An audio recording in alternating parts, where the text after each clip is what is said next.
உங்க அப்பா தான் உனக்கு ரொம்ப பிடிச்சிருக்குன்னு சொன்னாரு. எங்க அப்பா 1000 சொல்லுவாயா, உனக்கு எங்கயா போச்சு புத்தி? நாம கறிக்கட்ட மாதிரி இருக்கிறோமே, அந்த பொண்ணு செக்க செவேல் இருக்கிறாளே, நாம படிக்காத முட்டாளாச்சே, அந்த பொண்ணு SSLC வரைக்கும் படிச்சவளாச்சே, ஒரு நாளாவது நீ யோசனை பண்ணி பாத்திருப்பியா? பொண்ணு கிடைச்சா பார்த்து உள்ள புந்துட்டியே. You have two options. Option A is to stay with your wife for the rest of your life. Option B. Option B. ஏங்க ஒரு டவுட்டுங்க. என்னடி? ஏங்க சந்தோஷமான குடும்பம் எது, சந்தோஷம் இல்லாத குடும்பம் எதுங்க? இது எப்படிங்க கண்டுபிடிக்கிறது? பொண்டாட்டிக்கிட்ட புருஷன் அடி வாங்கினா அது சந்தோஷமான குடும்பம். புருஷன்கிட்ட பொண்டாட்டி அடி வாங்கினா அது சந்தோஷமே இல்லாத குடும்பம். ஏன் அப்படி?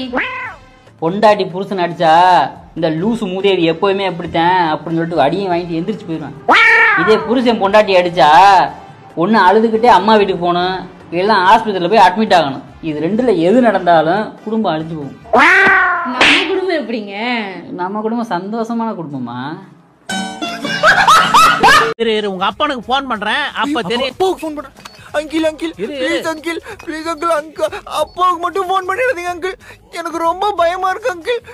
சொல்றா பாயா லூசு. உங்ககிட்ட நான் கொஞ்சம் தனியா பேசணும். நான் அப்பாயின்மெண்ட் இல்லாம யாருகிட்டயும் பேசுறது இல்ல. உங்க அப்பாயின்மெண்ட் எங்க கிடைக்கும்? என் ஆபீஸ்ல ட்ரை பண்ணி பாருங்களேன். பைக்ல யாரு ஃபர்ஸ்ட் வர்றாங்கங்கிறது முக்கியம் இல்ல, லைஃப்ல யாரு ஃபர்ஸ்ட் வர்றாங்க அதுவும் முக்கியம் இல்ல. அப்ப எதுதான் முக்கியம்? எதுவுமே முக்கியம் இல்லடா. நாட்டுல அவனோட 1008 வேலை இருக்கு, போய் வேலையை பாருங்க. உங்களுக்கு விளக்கம் சொல்லி ஏன் நான் ஓஞ்சிருவோம் போல இருக்கேன். अरे भाई वन ऑल किया, सम मेंटल किया, इधर हो गया, इधर हो गया, वॉकिंग किया, सम किया, लड़की में इधर जाने लगी तुम.